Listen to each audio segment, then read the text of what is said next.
So friends, बिना किसी देरी के शुरू करते हैं आज की अपनी इस बेहतरीन वीडियो को। अगर आप भी अपनी इंग्लिश को इम्प्रूव करना चाहते हो तो बस इस वीडियो को एंड तक ज़रूर देखना, आपको बहुत कुछ सीखने को मिलेगा। सो फ्रेंड्स, वीडियो शुरू करने से पहले मैं बता देना चाहता हूँ ये वीडियो प्रैक्टिस के लिए है, क्योंकि ये सेंटेंस जो हम देख रहे हैं इनको हम 1-2 साल पुरानी वीडियोज़ में यूज़ कर चुके हैं। अब ये दोबारा से प्रैक्टिस के लिए मैंने रिपीट किए हैं। तो यहाँ पर ये कह रहा है कि इससे मुझे नुकसान की भरपाई करनी होगी। ये कंपनी चलाता है, इसे काफ़ी ज़्यादा नुकसान हो गया, तो अब कह रहा है कि मुझे नुकसान की भरपाई करनी होगी। अब इसे हम इंग्लिश में बोलेंगे I have to make up for the loss. I have to make up for the loss. तो अगर भरपाई करने के लिए यहाँ पर हम एक फ्रेजल वर्ब का यूज़ कर रहे हैं, मेक अप फॉर। तो कह रहा है कि I have to make up for the loss, यानी जो लॉस हुआ है मुझे उसकी भरपाई करनी होगी, मुझे कुछ सोचना होगा, यानी कि कुछ आइडिया लाने होंगे, कुछ सोचना होगा। इसको हम दो तरीके से कह सकते हैं। एक तो हम कहेंगे I have got to think of something. यहाँ गोट टू भी हटा दो, सिर्फ आई हैव टू बोल दो तब भी चलेगा। I have got to think of something यानी मुझे कुछ सोचना होगा। लेकिन अगर आप एडवांस इंग्लिश में से बोलना चाहते हो तो आप बोलोगे I have got to come up with something. I have got to come up with something, इसका मतलब होता है कि मुझे कुछ सोचना होगा, कि आइडिया के साथ कम अप करना होगा, यानी कोई आइडिया बनाना होगा दिमाग में। I have got to come up with something. या तो आप कम अप विद यूज करो या सिंपली ऐसे बोल दो I have got to think of something. दोनों का मतलब एक ही कि मुझे कुछ सोचना होगा, क्योंकि इसी कंपनी को नुकसान हो गया। कह रहा है कि कंपनी को बड़ा नुकसान हुआ। The company suffered big losses.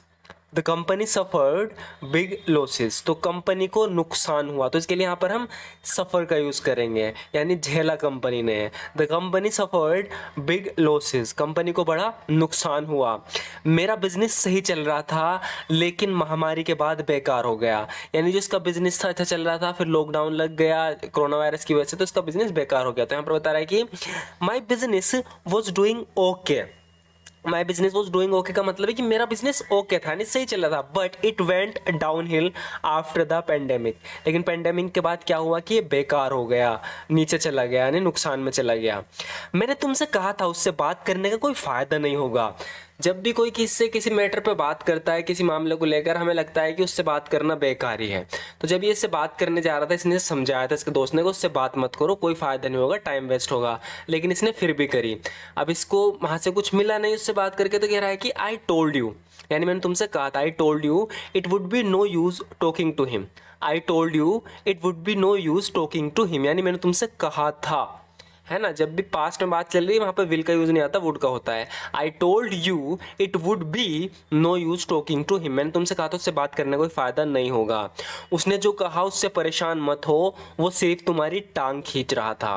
तो इसका दूसरा दोस्त जो है इसको मजाक में उल्टा सीधा बोल रहा था, इसने इसकी बात दिल पे ले लिया, इसे बुरा लग गया। तो लड़की से समझा रही है, कह रही कि don't get upset about what he said, यानी उसने जो कहा उसे लेकर अपसेट मत हो। Don't get upset about what he said, ही वो जस्ट पुलिंग योर लेग, वो सिर्फ तुम्हारी टांग खींच रहा था। या अगर इसे प्रेजेंट में कहें तो he is just pulling your leg, वो सिर्फ तुम्हारी टांग खींच रहा है, यानी तुमसे मजाक कर रहा है।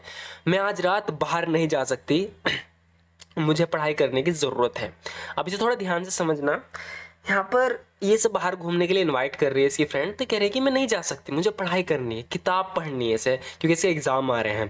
तो इंग्लिश में हम इसे कह सकते हैं कि I can't go out tonight, मैं आज बाहर नहीं जा सकती। I need to hit the books.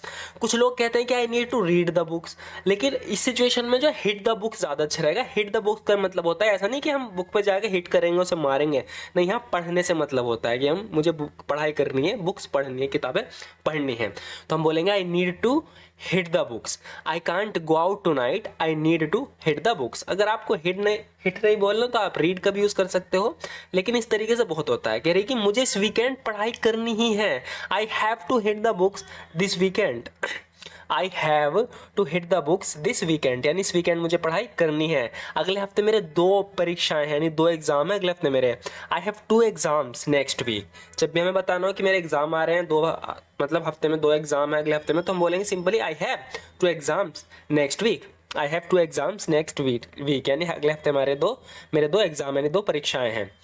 क्या तुम प्लीज़ इस फॉर्म को भर सकते हो? जब भी हम किससे फॉर्म भरने के लिए कहते हैं हम बोलेंगे can you please fill up this application form, can you please fill up this application form। Could का यूज कर सकते हैं, ज़्यादा अच्छा रहेगा। Could you please fill up this application form, क्या तुम प्लीज़ इस एप्लीकेशन फॉर्म को भर सकते हो। हालांकि हम भाई हैं, हमारी बोलचाल बंद है। अब ये अपने भाई के बारे में बता रहा है, छोटे भाई के, कोई मतलब इनमें बात हो गई भाई भाई में, तो थोड़ी बोलचाल सी नहीं है। तो यहाँ पर कह रहा है कि ऑल दो वी आर ब्रदर्स, हालांकि हम भाई हैं, ब्रदर्स हैं। Although we are brothers we are not on speaking terms. Not on speaking terms का मतलब है कि हम स्पीकिंग टर्म्स में नहीं है, नहीं हमारी बातचीत अब होती नहीं है, हमारी बातचीत नहीं है, हमारी बातचीत खत्म है। हालांकि हम भाई भाई हैं। Although we are brothers we are not on speaking terms, हमारी बोलचाल बंद है।